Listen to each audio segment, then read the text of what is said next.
wabarakatuh. Perkenalkan, nama saya Masita, NIM 2040200-167, jurusan Ekonomi Syariah, Fakultas Ekonomi dan Bisnis Islam, Universitas Islam Negeri Syekh Ali Hasan Ahmad Adari, Padang Sidimpuan.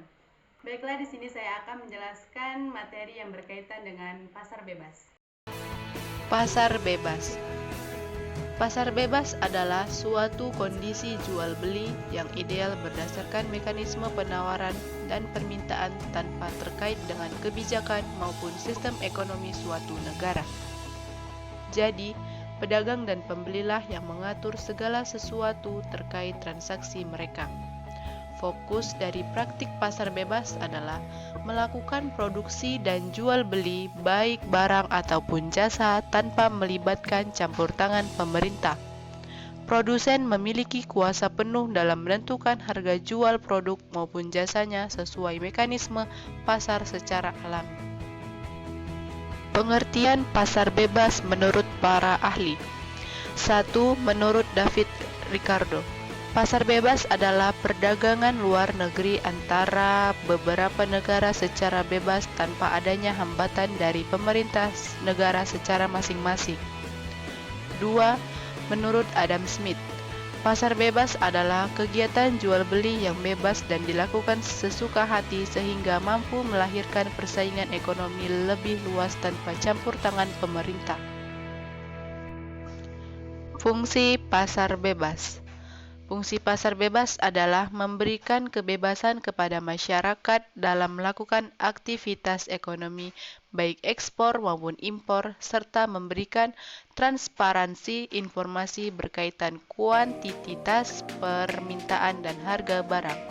Dengan demikian, akan tercipta stabilitas ekonomi.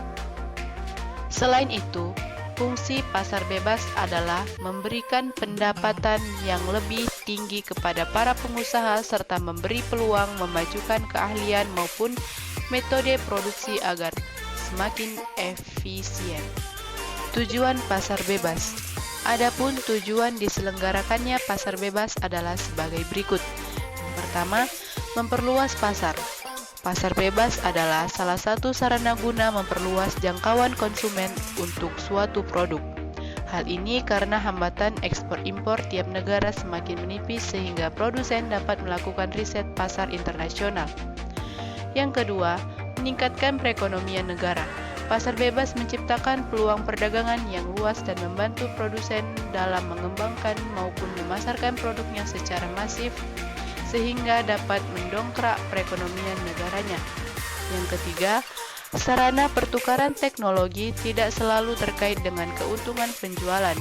Pasar bebas adalah salah satu sarana pertukaran teknologi karena tiap negara dapat berinteraksi sehingga berkesempatan mempelajari kemajuan teknologi di negara lain. Yang keempat, negara mendapatkan devisa. Tujuan pasar bebas negara memperoleh devisa atau pendapatan negara. Segala bentuk ekspor-impor akan menghasilkan pendapatan negara yang tentu saja menguntungkan dari masing-masing negara. Yang kelima, memenuhi kebutuhan di dalam dan di luar negeri. Kita tahu bahwa setiap negara memiliki keunggulan kompetitif yang berbeda-beda. Misal, keunggulan produk dari negara A sangat dicari dan dibutuhkan negara B yang dari segi bahan baku memang tidak tersedia. Begitu sebaliknya, dengan kata lain, pasar bebas sebenarnya sebagai tujuan untuk memenuhi kebutuhan dari dalam dan luar negeri. Yang keenam, memperoleh keuntungan secara internal dan eksternal. Tujuan adanya pasar bebas tidak lain dan tidak bukan untuk memperoleh keuntungan, baik keuntungan secara internal maupun secara eksternal. Keuntungan internal adalah upaya untuk memperoleh keuntungan dari pihak perusahaan, sementara keuntungan eksternal adalah keuntungan yang akan diperoleh negara. Yang ketujuh, transfer of technology. Entah banyak yang menyadari atau tidak, jika pasar bebas secara tidak langsung sebagai sarana untuk transfer of technology. Seperti yang kita tahu, dari segi teknologi, kita mengalami keterbatasan. Setidaknya, berkat pasar bebas, kita memiliki uang, bisa merasakan dan menggunakan teknologi canggih seperti yang digunakan di negara maju. Ciri-ciri pasar bebas. Adapun ciri-ciri pasar bebas adalah sebagai berikut. Yang pertama, semua sumber beserta alat produksi dapat bebas dimiliki dan diatur oleh semua pihak. Yang kedua, terdapat pembagian kelas-kelas pekerja dan pemilik modal dalam sistem perekonomian. Yang ketiga, persaingan ketat antar perusahaan demi mencapai keuntungan sebanyak mungkin. Yang kelima, campur tangan pemerintah dalam mekanisme pasar semakin dibatasi atau bahkan tidak ada sama sekali. Yang keenam, para produsen bebas menentukan harga dan target pasar mereka. Dampak positif pasar bebas. Praktik pasar bebas bisa memberikan beberapa dampak positif bagi bisnis perusahaan. Di antaranya, yang pertama, semua badan usaha dapat mengelola sumber daya yang mereka miliki guna memperoleh keuntungan sesuai target. Yang kedua, menumbuhkan kreativitas karena persaingan yang ketat sehingga semua pengusaha berlomba-lomba berinovasi. Yang ketiga, sebagai sarana penerapan prinsip ekonomi masing-masing negara. Yang kelima, memacu pertumbuhan perekonomian negara. Yang keenam, memicu berbagai kemunculan inovasi teknologi di bidang bisnis. Yang keenam, meningkatkan peluang investor yang menanamkan modal dari luar negeri. Yang ketujuh, meningkatkan peluang investor yang membangun basis produksi di Indonesia. Yang kedelapan, membuka peluang ekspor bagi para produsen dan pelaku bisnis. Yang kesembilan, menambah devisa negara melalui bea masuk atas ekspor impor. Yang ke-10, meningkatkan daya saing produk Indonesia di pasar internasional. Yang ke-11, meningkatkan kualitas dan kuantitas produk lokal. Yang ke-12, mengurangi hambatan perdagangan. Ke-14, memenuhi kebutuhan negara dengan hasil impor. Ke-15, mendorong kemajuan iptek. Ke-16, menghidupkan sektor pariwisata dari penambahan jumlah wisatawan ke Indonesia. Ke-17, meningkatkan pemasukan keuangan negara lewat kurs fals. Yang ke-17, memperluas lapangan kerja. Dampak negatif pasar bebas. Meskipun memiliki dampak positif bagi pengembangan ekonomi suatu negara, pasar bebas juga membawa pengaruh negatif. Yang pertama, rentan terjadinya eksploitasi perusahaan kecil oleh sektor usaha yang lebih besar mengingat jumlah modal akan memegang peran penting sebab campur tangan pemerintah lebih kecil. Yang kedua, memicu perang harga dan persaingan tidak sehat. Yang ketiga, memicu monopoli perdagangan yang membahayakan perusahaan lain di industri sama. Yang keempat, mempertajam kesenjangan ekonomi antara pemilik modal dengan pekerja ataupun antara permodalan dalam jumlah besar maupun kecil. Yang kelima, penurunan tingkat perekonomian suatu negara karena ketidakmampuan bersaing sehingga menjadi ketergantungan dengan penggunaan produk milik negara lain. Yang keenam, produk dalam negeri cenderung kalah bersaing dengan masuknya barang-barang luar negeri yang lebih murah dan berkualitas. Yang ketujuh, bertambahnya kemungkinan eksploitasi sumber daya dalam oleh perusahaan. Yang kedelapan, munculnya ketergantungan terhadap negara maju. Yang kesembilan, bila tidak mampu bersaing, akan berdampak pada menurunnya pertumbuhan ekonomi negara dan meningkatkan jumlah pengangguran. Yang kesembilan, munculnya sifat konsumerisme. Contoh pasar bebas. Salah satunya adalah APEC, Asia Pacific Economic Cooperation, di mana tujuan dari APEC itu sendiri mendorong pertumbuhan ekonomi dan bertujuan untuk meningkatkan kesejahteraan di Asia Pasifik. Seperti yang dilansir oleh kemlu.go.id, APEC adalah perdagangan bebas dan terbuka di kawasan yang bertujuan meningkatkan kerjasama mengembangkan kapasitas ekonomi anggota APEC. Selanjutnya adalah NAFTA, North American Free Trade Agreement, merupakan organisasi di kawasan Amerika Utara yang termasuk dalam ekonomi regional. Tujuan pasar bebas NAFTA ini adalah membuat prosedur perdagangan di kawasan Amerika Utara, meningkatkan investasi bagi anggota NAFTA, memberikan jalan dan meningkatkan daya saing industri bagi negara anggota. Selanjutnya adalah MEA. MEA salah satu contoh pasar bebas yang tidak kalah eksis. Tujuan dari MEA adalah menjadikan ASEAN sebagai pasar tunggal yang berbasis produksi. Setidaknya dari hasil produksi inilah yang dapat dijadikan bisnis yang dapat memeratakan ekonomi, mengurangi angka kemiskinan dan menciptakan sosioekonomi lebih beragam. Anggota MEA ada 5 negara meliputi Indonesia, Malaysia, Singapura, Filipina, dan Thailand. SAFTA, China ASEAN Free Trade Area, merupakan kerjasama multilateral yang diharapkan mampu membangun perdagangan bebas antar negara ASEAN dengan China.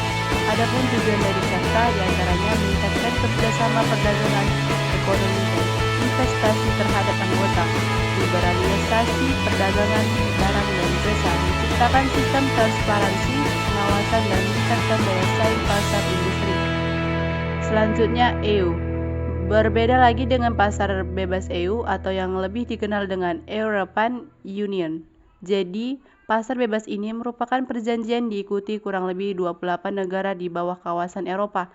Tujuan dari kerjasama ini memudahkan proses ekspor-impor barang bagi negara anggota, sekaligus membantu dalam meningkatkan perekonomian negara anggota.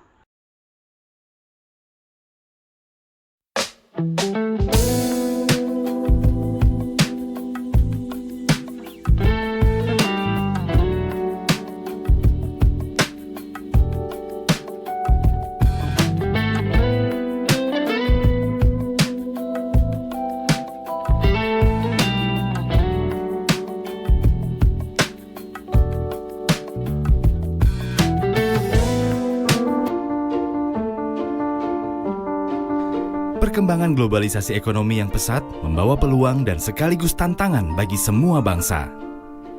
Peluang untuk memperoleh keuntungan ekonomi dari luasnya pasar yang terbuka di seluruh dunia hanya akan dapat dimanfaatkan oleh bangsa yang memiliki daya saing tinggi. Sebaliknya, bangsa yang tidak mampu meningkatkan daya saingnya tidak akan memperoleh banyak keuntungan karena tidak mampu melindungi masyarakat, lingkungan hidup, serta pasarnya dari serbuan arus barang dan jasa dari negara lain. Indonesia adalah negara dengan jumlah penduduk yang besar dan wilayah teritorial yang sangat luas. Kondisi tersebut menjadikan Indonesia sebagai negara yang berpeluang untuk menjadi basis produksi bagi komoditi global serta menyediakan potensi pasar bagi komoditi negara-negara lain. Oleh karena itu, di era globalisasi, Indonesia harus mampu melindungi masyarakat, lingkungan hidup, pasar domestik, dan sekaligus memanfaatkan potensi jumlah penduduk serta luas wilayahnya untuk membangun basis produksi komoditi yang dapat menembus pasar regional maupun global. Untuk bisa mencapai itu semua dan meraih keuntungan dari globalisasi, diperlukan produk yang bermutu sesuai dengan standar yang berlaku secara nasional maupun yang mengacu pada standar kelayakan internasional. Hanya dengan menerapkan standar secara konsisten, kita dapat menciptakan kesetaraan di pasar global. Dengan standar, produk ekspor dari Indonesia dapat memasuki pasar internasional. Begitu pula pembangunan infrastruktur dan konstruksi yang memenuhi standar akan lebih kuat dan tahan lama. Dengan standar, usaha mikro kecil dan menengah juga dapat lebih berdaya saing di pasar domestik dan berpotensi untuk menembus pasar dunia. Menghadapi pasar bebas, khususnya di kawasan ASEAN, pemerintah Indonesia telah menetapkan Undang-Undang Nomor 20 Tahun 2014 tentang standarisasi dan penilaian kesesuaian dengan tujuan untuk 1. Meningkatkan jaminan mutu, efisiensi produksi, daya saing nasional, persaingan usaha yang sehat dan transparan dalam perdagangan, kepastian usaha, dan kemampuan pelaku usaha serta kemampuan inovasi teknologi. 2. Meningkatkan perlindungan kepada konsumen, pelaku usaha, tenaga kerja, dan masyarakat lainnya, serta negara baik dari aspek keselamatan, keamanan, kesehatan, maupun pelestarian fungsi lingkungan hidup. 3. Meningkatkan kepastian, kelancaran, dan efisiensi transaksi perdagangan barang dan atau jasa di dalam negeri dan luar negeri.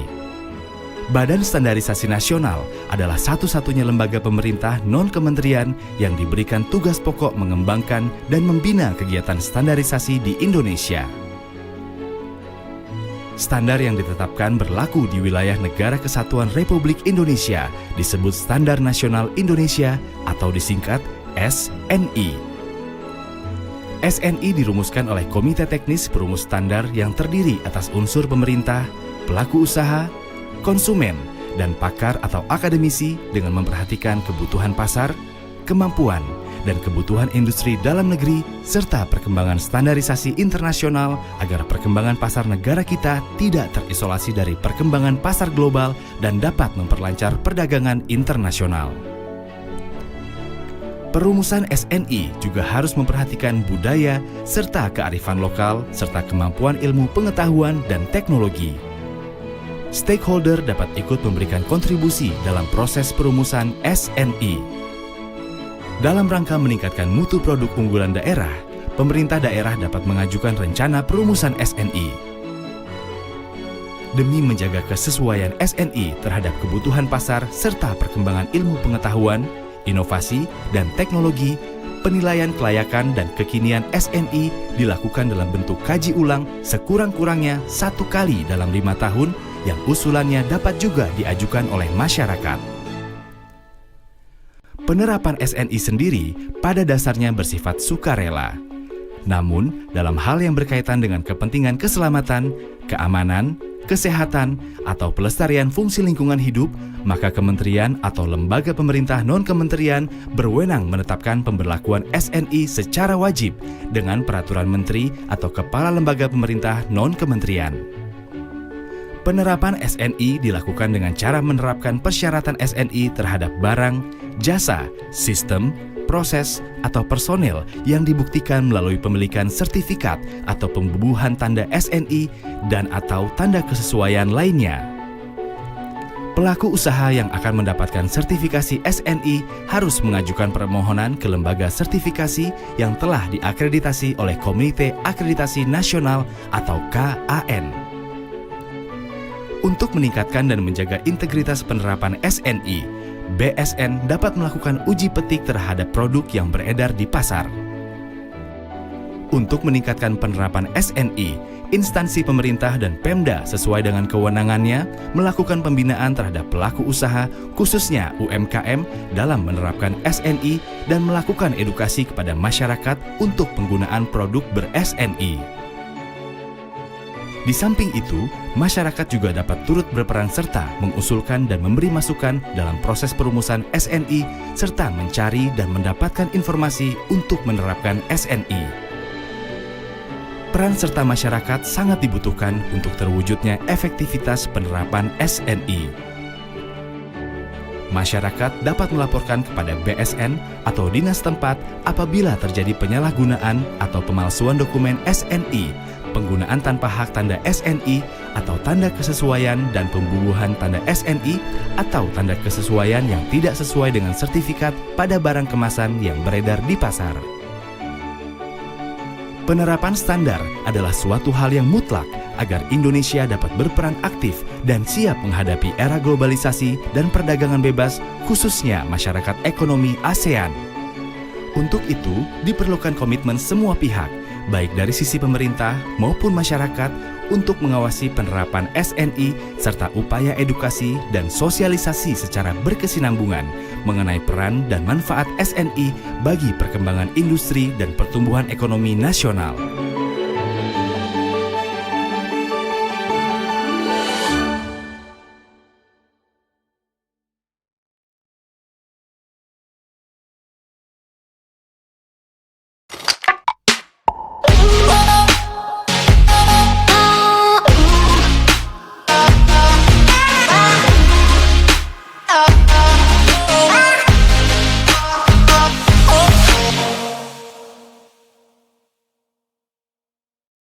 Sekian materi yang bisa saya sampaikan, kurang dan lebihnya mohon maaf.